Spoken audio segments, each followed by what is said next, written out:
இன்றைக்கி லஞ்சுக்கு முருங்கைக்கீரை கடையல் பண்ணிடலாம் அப்படின்னு சொல்லிட்டு கொஞ்சமாக பருப்பு வேக வச்சுட்டேன்.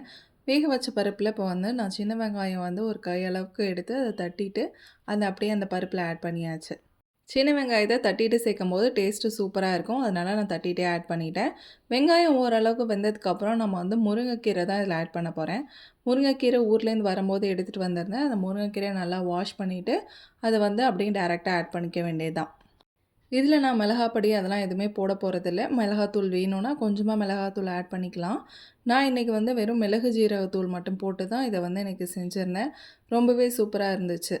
கீரை போட்டதும் நல்லா கலந்து விட்டுட்டு ஓப்பன் பாட்லேயே வச்சு வேக வைங்க. அப்போ தான் வந்து கீரையோட நிறம் மாறாமல் நமக்கு இந்த கலர்லேயே இருக்கும். அப்போ தான் நல்லாவும் இருக்கும்.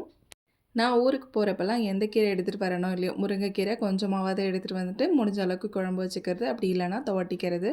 இது 2ம் தான் செய்வேன்.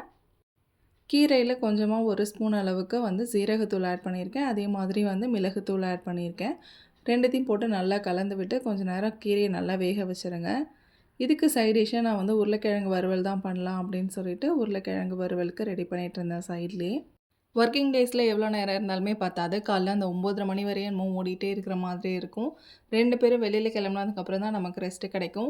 காலையில் பிரேக்ஃபாஸ்ட்டுக்கு இட்லி ஊற்றிட்டு அதுக்கு கூடவே தேங்காய் சட்னி ரெடி பண்ணிடலாம் அப்படின்ட்டு சைடில் அதோட வேலையும் அப்படியே பக்கத்துலேயே பார்க்க ஆரம்பிச்சிட்டேன்.